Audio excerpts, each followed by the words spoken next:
À 85 ans, j'ai commencé à oublier des choses aussi simples que pourquoi j'étais entré dans une pièce. Je restais là, immobile, regardant autour de moi, attendant que quelque chose me donne un indice. Les noms de mes petits-enfants s'échappaient parfois de ma mémoire, et quand je m'asseyais pour lire, je devais recommencer le même paragraphe encore et encore. J'avais l'impression que mon esprit s'éteignait lentement, comme une lumière qui vacille avant de s'éteindre complètement. À ce moment-là, je ne pensais pas qu'il y avait un retour en arrière possible. Tout le monde me disait que c'était une partie normale du vieillissement et que je devais simplement l'accepter. Mais une partie de moi refusait. Je ne voulais pas passer mes dernières années confus, déconnecté, avec la peur que chaque nouveau jour m'enlève un autre morceau de ma mémoire. Puis, presque par hasard, j'ai entendu un médecin dans une interview décrire un groupe d'aliments qui avait un impact profond sur la santé du cerveau. Pas de pilules magiques ou de formules miracles, juste de vrais aliments naturels qui ont toujours été avec nous et qui, apparemment, peuvent donner à nos cerveaux exactement ce dont ils ont besoin pour mieux fonctionner, même à un âge avancé. J'ai décidé d'essayer. Je ne m'attendais pas à grand-chose, mais quelque chose a changé. Petit à petit, mon esprit a commencé à se sentir plus clair. J'ai arrêté d'oublier où j'avais mis les choses. J'ai commencé à me rappeler les conversations avec plus de détails. Et la plus belle partie, je me sentais présent à nouveau. J'avais l'impression que mon esprit m'appartenait encore une fois. Dans cette vidéo, je veux partager avec vous les 5 aliments que j'ai commencé à manger tous les jours et qui, combinés à de petits ajustements dans ma routine, ont complètement transformé ma mémoire et ma façon de vivre. Je ne suis pas médecin, mais je suis témoin de ce que ces aliments ont fait pour moi. Je parlerai aussi de ce que dit la science pour que vous puissiez décider par vous-même si vous voulez essayer. Ce n'est pas une promesse vide, il n'y a pas de solution magique, mais il y a de petits choix quotidiens qui peuvent tout changer. Dites-moi dans les commentaires quel âge vous avez et d'où vous regardez. J'ai hâte de lire vos histoires. Tout a commencé par de petites choses. Au début, c'était des détails que je pouvais facilement justifier. C'est normal, me disais-je. Tout le monde oublie des noms de temps en temps. Mais ensuite, j'ai commencé à remarquer que ce n'était pas juste de temps en temps. C'était plus fréquent, plus sérieux. Je me souviens de la première fois où je n'ai pas pu trouver mes clés. J'ai cherché pendant presque 1 heure, vérifié les poches de mon manteau, la cuisine, la salle de bain, même à l'intérieur du réfrigérateur. À la fin, elles étaient sur ma table de nuit, exactement où je les posais chaque soir. J'ai ri, bien sûr, mais intérieurement, quelque chose s'est allumé, une petite alarme. Puis est venue la répétition. Je commençais à raconter à ma petite fille une histoire de ma jeunesse et elle me regardait avec un mélange de gentillesse et de patience. « Grand-papa, disait-elle, tu me l'as déjà raconté hier. » Je souriais, mais intérieurement, ça faisait mal parce que je ne m'en souvenais pas. Je n'avais aucune idée que je l'avais déjà dit. Comment pouvais-je être si sûr de ce que j'allais dire et pourtant n'avoir aucun souvenir de l'avoir déjà dit? J'ai commencé à éviter les longues conversations. J'avais peur de perdre le fil de mes pensées, de rester muet au milieu d'une phrase. Parfois, j'oubliais quel jour on était, ou j'ouvrais un tiroir de cuisine sans savoir ce que je cherchais, ou je me retrouvais dans une pièce sans me souvenir pourquoi j'y étais allé. Mais le pire n'était pas l'oubli, c'était le sentiment de me déconnecter lentement de moi-même, comme si les pièces qui composaient mon identité commençaient à s'échapper. Ma mémoire n'était pas juste une autre fonction corporelle, c'était mon histoire, mes décisions, mes amours, c'était moi. Et la sentir s'échapper, c'était comme regarder quelqu'un que j'aime s'éloigner sans pouvoir l'arrêter. J'ai ressenti de la peur de devenir un fardeau, d'oublier les visages que j'aime, d'oublier qui je suis. J'ai aussi ressenti de la honte parce que personne ne veut paraître confus ou déplacé. Alors j'ai commencé à me taire, à prétendre que tout allait bien. Et c'était encore pire. Cela me faisait me sentir seul. C'est à ce moment-là, quand je croyais qu'il ne restait plus rien à faire, que j'ai décidé de tout essayer. Parce que même si la science dit que le déclin cognitif fait partie du vieillissement, je voulais me battre, pas pour redevenir jeune, mais pour continuer à être moi, ici et maintenant. Et tout a commencé par un simple changement, un qui semblait petit, mais qui a fini par tout changer. Quand j'ai finalement arrêté de prétendre que tout allait bien, j'ai pris rendez-vous avec mon médecin de famille. Ce n'était pas facile. On veut toujours croire qu'on peut tout gérer tout seul, mais j'avais atteint un point où je savais que je ne pouvais plus continuer comme ça. Le brouillard mental, les oublis, cette sensation d'être déconnecté, ce n'étaient plus des moments isolés. Ils faisaient partie de ma vie quotidienne. Le médecin m'a accueilli chaleureusement, a posé plusieurs questions, a examiné mon dossier et a fait des tests simples de mémoire, d'attention et de langage. J'ai fait de mon mieux pour répondre, mais pour certaines questions, j'ai eu des blancs. Pour d'autres, j'ai répondu lentement. Il n'était pas alarmé, mais il ne m'a pas dit ce que je voulais entendre non plus. Il a expliqué qu'il n'y avait pas de signe clair d'Alzheimer ou de démence avancée. Le diagnostic était une phrase qui sonnait gentiment. Déficience cognitive légère. Il a dit que c'était courant à mon âge et que cela ne progressait pas nécessairement, mais qu'il n'y avait pas de remède non plus. Ses recommandations étaient les habituelles. Rester mentalement actif, faire des mots croisés, lire davantage, socialiser. Il a suggéré de nouveaux passe-temps, quelque chose que je n'avais jamais essayé auparavant.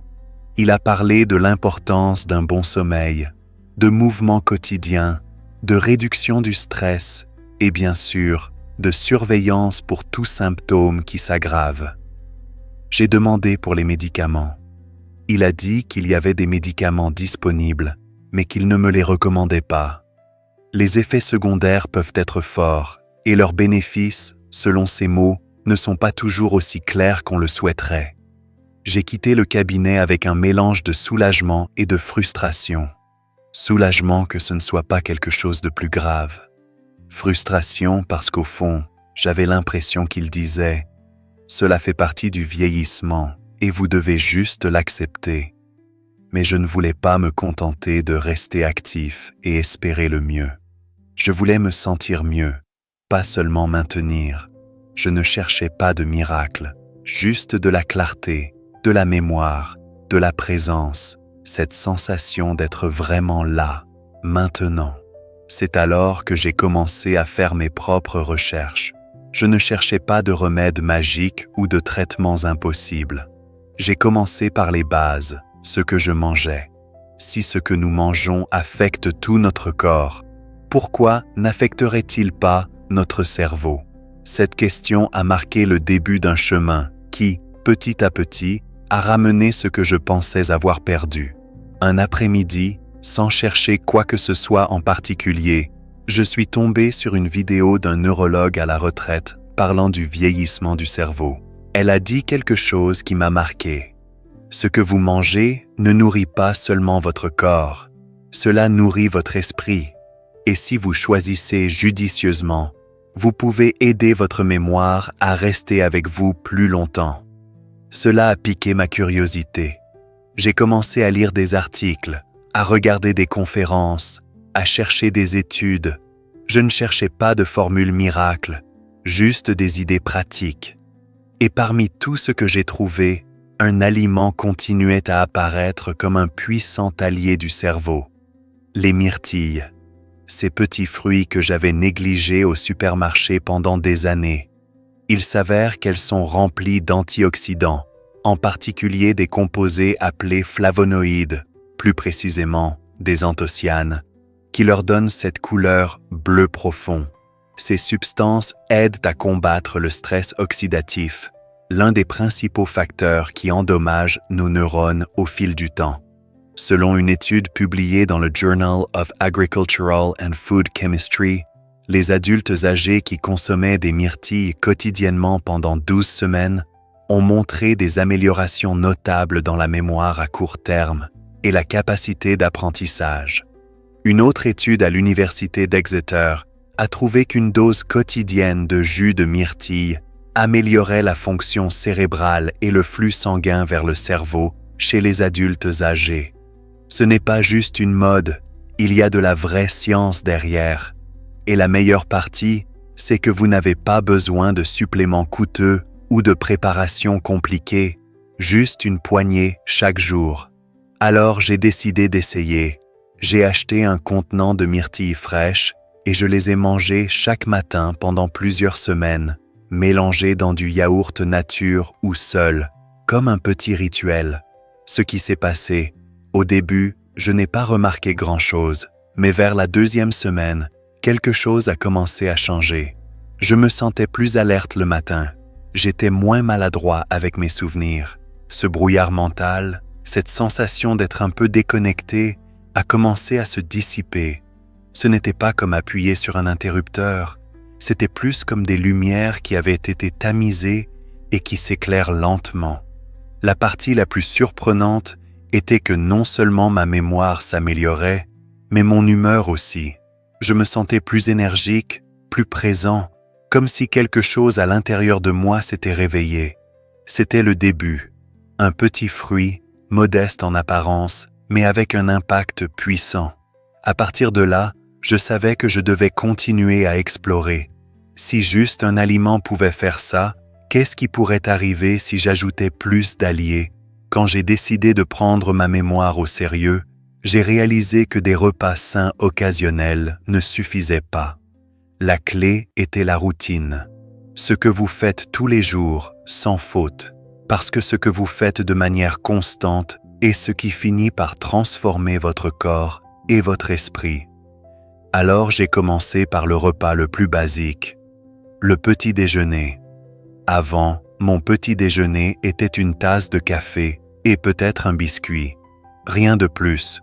Mais ensuite, je l'ai remplacé par quelque chose qui nourrissait vraiment mon cerveau. Le premier changement a été de faire des myrtilles le centre, pas juste un extra. Mon petit déjeuner typique maintenant est simple. Du yaourt nature non sucré avec une bonne cuillère de graines de chia, une pincée de noix hachées et une généreuse poignée de myrtilles. Parfois, j'ajoute aussi une demi-banane mûre pour l'énergie rapide et le potassium. Cela me prend moins de 5 minutes à préparer. Pourtant, la différence dans ce que je ressens est énorme. La partie importante était de fixer une heure précise. Je me lève tous les jours à 8h, même le week-end, et je prends mon petit déjeuner avant 8h30. Pas de remise à plus tard, pas d'attendre d'avoir faim. Commencer la journée avec ce type de repas non seulement me garde satisfait, mais me donne une clarté mentale toute la matinée. J'ai remarqué que je n'éprouvais plus ces moments de vide. Les mots venaient plus facilement, les idées coulaient plus vite.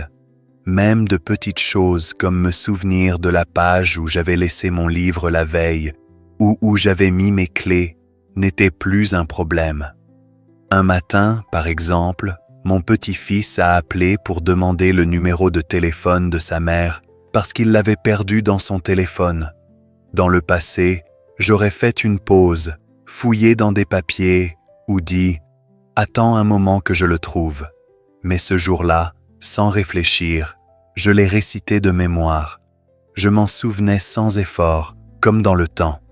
Ce moment m'a marqué, non pas parce que c'était un grand accomplissement, mais parce que cela m'a fait réaliser que je récupérais quelque chose que je pensais avoir perdu pour toujours. Et la meilleure partie, c'est que ce n'était pas dû à une pilule ou à un traitement coûteux. C'était une routine simple, naturelle, quotidienne. Bien sûr, ce n'était pas juste le petit déjeuner. J'ai aussi fait attention au reste de mes repas. Moins de sucre, moins de pain blanc, plus de légumes, plus de bonne graisse. Mais le point de départ était ce premier repas de la journée. C'est là que tout a commencé. Si vous vivez quelque chose de similaire, Si vous sentez que votre esprit n'est plus ce qu'il était, ne sous-estimez pas le pouvoir d'une routine alimentaire bien planifiée. Cela peut sembler petit, mais cela peut faire une énorme différence. Après avoir vu les effets des myrtilles, je sentais que j'étais sur la bonne voie, mais je savais qu'un seul aliment puissant ne pouvait pas faire tout le travail. Alors j'ai continué mes recherches, lisant davantage, regardant des interviews avec des neurologues, des nutritionnistes et des experts en longévité. Un modèle a émergé encore une fois. Les bonnes graisses sont fondamentales pour le cerveau. C'est alors que j'ai découvert mon deuxième grand allié, l'avocat. Oui, l'avocat, le fruit vert et crémeux que j'avais longtemps considéré comme un luxe ou réservé à certaines recettes. Il s'avère que c'est l'un des protecteurs les plus silencieux, mais les plus puissants du cerveau. L'avocat est chargé de graisses mono-insaturées qui aident à améliorer la circulation sanguine et à garder nos artères propres et saines. Pourquoi est-ce important pour la mémoire? Parce qu'un cerveau bien irrigué est un cerveau qui reçoit l'oxygène et les nutriments dont il a besoin pour fonctionner au mieux. Il contient aussi de la vitamine E, un antioxydant, et du potassium, qui aide à réguler la pression artérielle. Tous ces facteurs réduisent le risque de déclin cognitif à long terme. Les études suggèrent même que les personnes qui mangent régulièrement de l'avocat ont une meilleure attention, concentration et vitesse de traitement mental. J'ai commencé avec un demi-avocat par jour, pas plus. Parfois, je le mettais sur une tranche de pain complet avec un peu de citron. D'autres fois, je le jetais dans une salade avec de la tomate, de l'oignon et un filet d'huile d'olive. J'ai même appris à faire un smoothie avec de l'avocat, de la banane et un peu de lait végétal, sain, crémeux et délicieusement surprenant. Ce qui m'a le plus surpris, c'est la rapidité avec laquelle ma famille a remarqué un changement. Un jour, ma fille a dit « Papa, tu sembles plus alerte dernièrement, plus joyeux, plus concentré. » Et ma petite fille, qui avait l'habitude de se frustrer quand j'oubliais les histoires que je lui racontais, m'a serré dans ses bras après un récit et a dit « Tu t'es souvenu de tout. » À ce moment-là, je savais que je n'imaginais pas les choses. Il y avait une vraie différence. L'avocat n'était pas une balle magique, mais c'était un outil puissant. Non seulement je me sentais mentalement plus vif, mais mon humeur s'améliorait aussi. Moins d'irritabilité, moins d'oubli stupide, plus d'envie de bavarder, de faire des promenades, de lire un livre sans perdre ma place. Et la meilleure partie, ce n'est pas cher. Vous n'avez pas besoin d'en manger tous les jours. 3 ou 4 fois par semaine suffisent. Mais la constance est la clé, parce que ce que vous protégez aujourd'hui protège votre esprit demain. C'est ainsi que l'avocat, ce protecteur silencieux, a gagné sa place dans ma routine. Et avec lui, j'ai découvert que le chemin vers un esprit plus clair ne se fait pas de grands gestes, mais de petites habitudes qui, avec le temps, changent tout. Pendant des années, j'ai eu peur des graisses. On m'avait appris que tout ce qui était gras était mauvais, que cela augmentait le cholestérol, faisait prendre du poids et devait être évité à tout prix. Alors, pendant longtemps, je les ai complètement éliminés de mon alimentation. Ce que je ne savais pas, c'est qu'en faisant cela, je privais aussi mon cerveau de son carburant le plus essentiel pour bien fonctionner. Parce que le cerveau est fait en grande partie de graisse, et pour le garder jeune, actif et plein de connexions saines, il a besoin des bons types de graisses. C'est alors que j'ai commencé à ajouter le 3e aliment clé à ma routine, les noix, en particulier les noix de Grenoble et les amandes. Les noix de Grenoble sont à bien des égards l'aliment parfait pour l'esprit. Non seulement elles ressemblent à de petits cerveaux, mais elles contiennent aussi des acides gras oméga 3, des antioxydants, de la vitamine E, du magnésium et des polyphénols.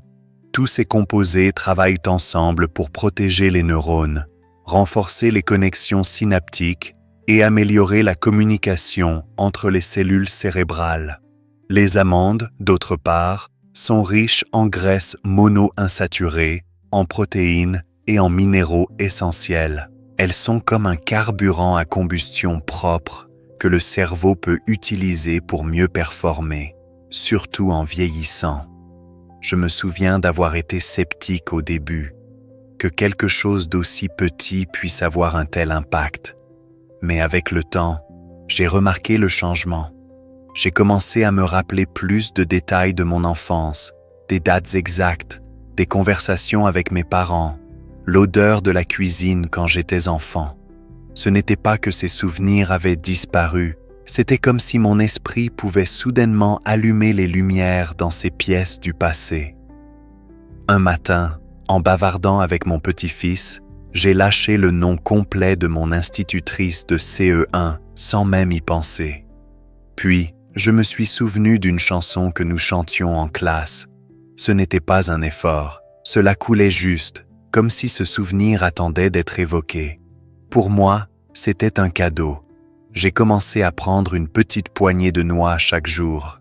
Rien d'excessif, 5 noix de Grenoble, une poignée d'amandes. Parfois, je les mélange dans du yaourt nature ou je les grignote en milieu de matinée.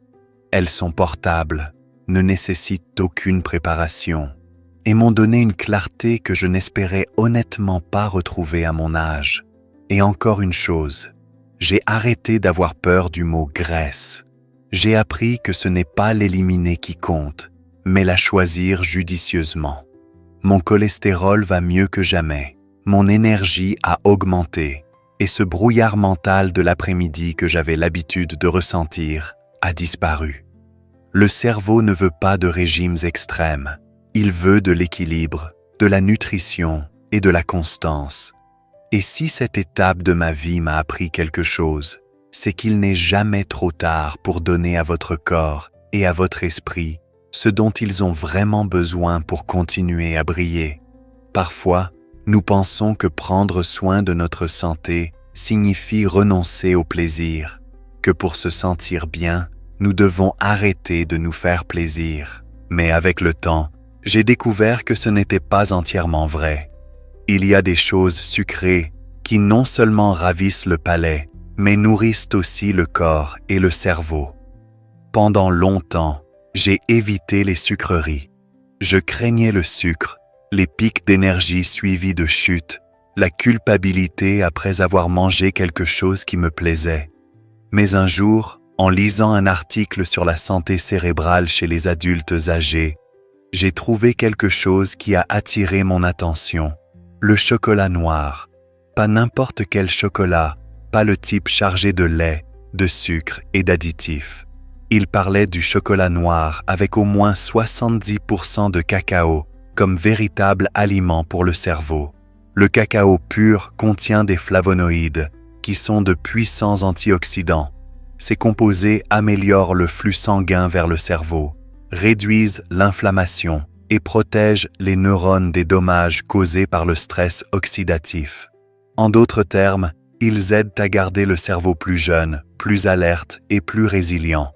De plus, le cacao stimule la libération d'endorphines et de sérotonine, les substances qui améliorent notre humeur. C'est comme si en mangeant un peu de bon chocolat, le corps se détendait et l'esprit se soulevait. Et cela, selon mon expérience, aide aussi à mieux se souvenir, à rester plus présent et à se connecter plus profondément avec ce qui se passe autour de nous. J'ai commencé à manger un petit carré après le déjeuner. Juste un petit morceau, pas plus. Je le laissais fondre lentement dans ma bouche, sans me presser. C'est devenu un moment que je m'offrais chaque jour. Avec le temps, j'ai senti le changement. Moins d'anxiété l'après-midi, plus de concentration quand je lisais, plus d'enthousiasme quand je m'asseyais pour écrire des souvenirs dans mon journal. Mais le moment le plus doux est arrivé un après-midi à la maison avec mes petits-enfants. Nous avions pris un goûter simple, des fruits, des noix et quelques carrés de chocolat noir. Nous nous sommes assis ensemble sur la terrasse. Ils m'ont posé des questions et je leur ai raconté des histoires. Puis, sans prévenir, j'ai récité un conte que ma mère m'avait raconté quand j'étais jeune, mot pour mot, exactement comme elle l'avait fait. Je ne m'en souvenais pas depuis des décennies. Pourtant, il était là. J'ai eu l'impression que quelqu'un avait braqué une lampe de poche dans ma mémoire. Ce jour-là, je savais que je ne récupérais pas seulement des souvenirs. Je récupérais des moments, des émotions, des connexions. Bien sûr, vous devez faire attention. Tous les sucreries ne sont pas saines. J'évite les produits transformés pleins de sucre. Je ne bois pas de soda ou ne mange pas de pâtisserie commerciale. Mais un peu de chocolat noir ou même une cuillère de miel naturel dans mon thé est devenu partie de ma routine. Et pas seulement pour le goût.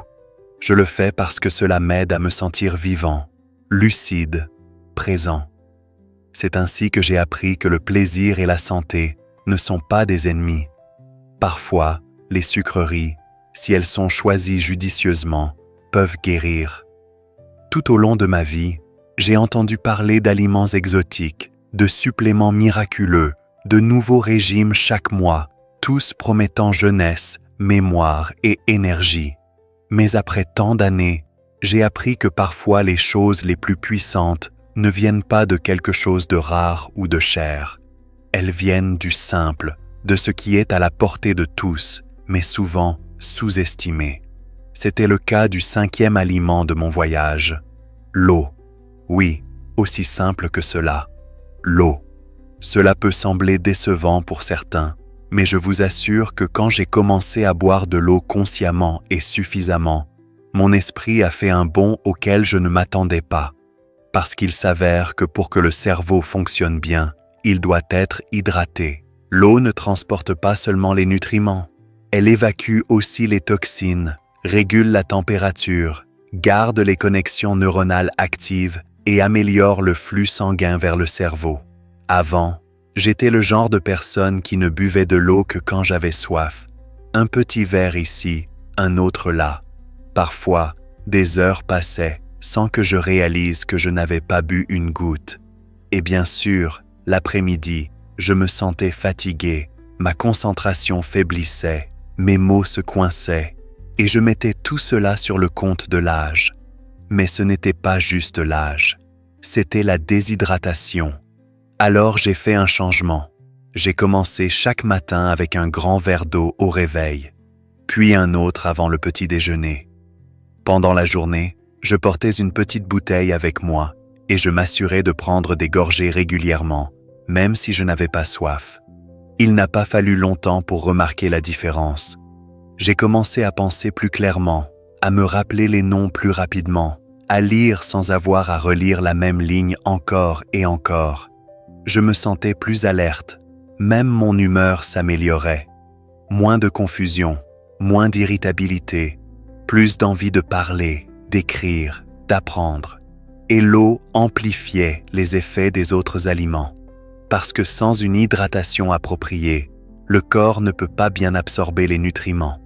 Les bonnes graisses, les vitamines de l'avocat, les flavonoïdes du cacao, ils avaient tous besoin du bon environnement pour fonctionner. Et l'eau fournissait ce terrain fertile. J'ai aussi l'associé à de douces infusions comme le thé vert ou le romarin, qui ajoutent des antioxydants. Mais la base était toujours la même, de l'eau propre, fraîche, naturelle. Parfois, les choses les plus puissantes sont celles que nous tenons pour acquises. Elles n'ont pas un goût spectaculaire ou ne se vendent pas comme des miracles. Mais sans eau, rien dans notre corps et surtout dans notre cerveau ne peut bien fonctionner. Aujourd'hui, si vous me demandez quel aliment a le plus transformé ma clarté mentale, mon énergie et mon désir de continuer à apprendre, je vous dirai sans hésitation, l'eau. Parce que c'est la base, c'est le commencement de tout. Et la meilleure partie, c'est qu'elle est là pour vous, pour moi, pour nous tous. Quand j'ai fait ces changements pour la première fois, mon seul objectif était de récupérer ma mémoire, me souvenir des noms sans effort, ne pas égarer mes clés, suivre une conversation sans me perdre à mi-chemin. Mais ce qui s'est passé était plus profond, plus transformateur que je ne l'avais imaginé. Parce que ces aliments n'ont pas seulement réveillé mon esprit, ils ont réveillé quelque chose à l'intérieur de moi qui était endormi. D'abord, j'ai remarqué que mon humeur changeait. J'avais l'habitude de me réveiller certains matins en me sentant peu disposé à sortir du lit, épuisé, comme si chaque jour était une répétition du précédent. Mais avec le temps, j'ai commencé à me sentir plus optimiste, plus curieux. Je me réveillais avec une nouvelle sorte d'énergie, cette petite étincelle que vous ressentez quand vous avez quelque chose à faire, quelque chose à découvrir. La fatigue mentale a aussi commencé à s'estomper. Auparavant, après avoir lu un peu ou regardé les nouvelles, ma tête se sentait lourde, comme si mon esprit se fatiguait plus vite que mon corps. Cela a changé. J'ai lu des livres entiers à nouveau sans avoir besoin de relire chaque paragraphe. J'ai commencé à écrire dans mon journal. Mes pensées coulaient plus librement. Et le sommeil, quel miracle! Pendant un moment, j'ai mal dormi, me réveillant plusieurs fois dans la nuit, luttant pour me rendormir, seulement pour me réveiller le matin plus fatigué que quand je m'étais couché. Mais après avoir amélioré mon alimentation, m'être bien hydraté et avoir ajouté ces aliments riches en nutriments, mon repos s'est amélioré. Ce n'était pas immédiat, mais c'était constant. Maintenant, je dors plus profondément, plus paisiblement, et je me réveille renouvelé. J'ai aussi remarqué que le stress et l'anxiété, qui m'accompagnaient parfois sans raison apparente, ont commencé à reculer. Ils n'ont pas disparu entièrement. Après tout, je suis encore humain, mais ils ne gouvernaient plus mes journées. Je me sentais plus équilibré, plus en paix. Et la plus belle partie de tout cela, c'est que j'ai renoué avec le monde. J'ai commencé à participer davantage aux conversations, à prendre un intérêt renouvelé pour ce qui se passe autour de moi, à me souvenir des choses à partager avec les autres sans crainte de trébucher. J'ai même osé apprendre de nouvelles choses. Il n'y a pas si longtemps, j'ai pris un cours d'histoire en ligne que j'ai apprécié comme un enfant. La mémoire était le premier moteur, mais les bénéfices sont allés bien plus loin. Parce que quand vous prenez soin de votre esprit, vous prenez soin de votre âme. Vous vous ouvrez au présent, vous commencez à vraiment vivre à nouveau. Et cela, à tout âge, est un cadeau. À 85 ans, je pensais que mon temps de lucidité s'échappait, que c'était normal d'oublier des noms, de perdre le fil d'une conversation ou de rester muet, incapable de me rappeler pourquoi j'étais entré dans une pièce. Je croyais que c'était le début de la fin, que l'esprit, comme le corps, s'éteignait lentement. Mais ce que je ne savais pas, c'est qu'il pouvait se rallumer. Ce n'est pas arrivé du jour au lendemain. Ce n'était pas de la magie, mais c'était réel. Au début, je ne pouvais me souvenir que de ce que j'avais mangé au déjeuner. Puis, j'ai commencé à trouver les mots plus facilement, à lier les idées sans effort, à bavarder sans prendre de retard. Un jour, je me suis surpris à terminer une grille de mots croisés entière sans aide. Un autre jour, je me suis souvenu du numéro de téléphone d'un vieil ami sans le voir écrit depuis des années. Et la plus belle partie, c'est que j'ai récupéré quelque chose de plus que la mémoire. J'ai récupéré ma confiance. J'ai commencé à me sentir vivant à nouveau, désireux d'apprendre, de lire, d'avoir de longues conversations avec mes petits-enfants, de rire sans oublier pourquoi, de partager des anecdotes sans perdre le fil, d'écrire mes mémoires avec clarté et fierté. Et tout a commencé par quelque chose de très simple, changer ce que je mettais dans mon assiette. Je ne parle pas d'un régime miraculeux. Il n'y a pas de secret magique ou de solutions instantanées. Ce que j'ai trouvé, c'était un chemin fait de vrais aliments, de constance, d'eau, de curiosité et du désir profond de ne pas abandonner. Parce que c'est la chose la plus importante, ne pas abandonner. Si vous avez remarqué que vous luttez pour vous souvenir, si vous sentez parfois que votre esprit est nuageux ou plus lent qu'avant, ne l'acceptez pas comme inévitable. Commencez par un petit changement, un que vous pouvez maintenir. Ajoutez un bon aliment à votre journée. Buvez plus d'eau. Laissez votre cerveau respirer à nouveau. Je l'ai fait à 85 ans. Et si vous avez 60, 70, 90 ans ou plus, vous pouvez le faire aussi. Ce que j'ai appris, c'est qu'il n'est jamais trop tard pour réveiller l'esprit, jamais trop tard pour prendre soin de soi, pour retrouver la clarté, pour sentir cette étincelle encore une fois. Nous ne sommes peut-être plus qui nous étions à 20 ans, mais nous pouvons nous sentir vivants, alertes et présents encore une fois. Mon histoire n'est pas unique, c'est une possibilité, et elle est là pour vous aussi. Avez-vous remarqué des changements dans votre mémoire dernièrement? Peut-être que vous luttez pour trouver certains mots. Peut-être que vous oubliez de petites choses au jour le jour, ou vous sentez simplement que votre esprit ne fonctionne pas comme avant.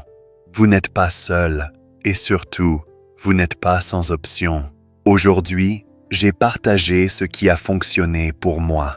Non pas parce que je détiens la vérité absolue, mais parce que je sais ce que c'est que de se regarder dans le miroir et de se demander ce qui m'arrive. Et je connais la joie de sourire à nouveau quand vous vous souvenez soudainement de quelque chose que vous pensiez avoir perdu. Maintenant, je veux vous entendre. Dites-moi dans les commentaires, quels aliments mangez-vous pour prendre soin de votre esprit? Avez-vous fait des changements à votre alimentation que vous avez remarqués? Et s'il vous plaît, faites-moi savoir de quel pays vous regardez et quel âge vous avez. J'ai hâte de lire vos histoires. Et souvenez-vous, votre expérience pourrait inspirer quelqu'un d'autre, tout comme d'autres m'ont inspiré quand j'en avais le plus besoin. Si cette vidéo vous a aidé, partagez-la. Envoyez-la à un ami, un enfant, une personne âgée qui sent parfois qu'il est trop tard pour s'améliorer. Parfois, tout ce dont quelqu'un a besoin, c'est un peu d'espoir. À bientôt dans la prochaine vidéo. Merci d'être là.